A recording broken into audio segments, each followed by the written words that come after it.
దంగల్. ఇందులో నిలబడి కాసులు కొల్లగొట్టడం అంటే అంత ఆషామాషి వ్యవహారం ఏమీ కాదు. బాగుంటే కనకవర్షం కురుస్తుంది, కానీ తేడా వస్తే అడ్రస్ గల్లంతే.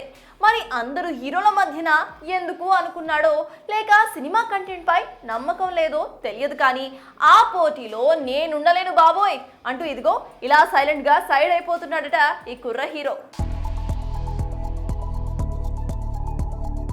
సంక్రాంతి బరిలోకి దిగాలని, సాలిడ్ కలెక్షన్స్ కొల్లగొట్టాలని ఎవరికుండదు? అందుకే ఏ మాత్రం ఛాన్స్ దొరికినా పొంగల్ బరిలో తమ సినిమాలని నిలపడానికి ట్రై చేస్తారు మన స్టార్ హీరోస్.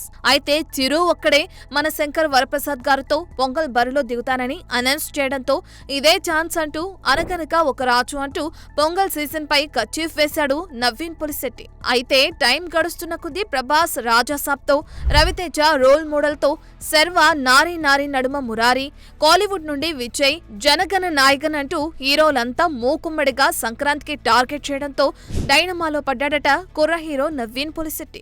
దీంతో ఇద్దరు పెద్ద హీరోల మధ్య ఇరుక్కుపోయి తేలిపోయే కంటే నిదానంగా వచ్చి తేల్చుకోవటమే మేలంటూ పొంగల్ బరి నుండి వెనక్కిపోయాడని తెలుస్తుంది. వాస్తవానికి ఇన్ని సినిమాలు క్యూ కట్టడంతో థియేటర్స్ దొరికేది అంతంత మాత్రమే. మరోవైపు ఈ అనగనగా ఒక రాజు చేస్తున్న నాగవంశీనే విజయ్ జనగణ నాయకన్ రైట్స్ తీసుకున్నాడట.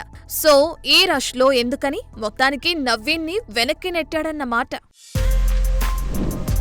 For more videos like this, subscribe Big TV channel.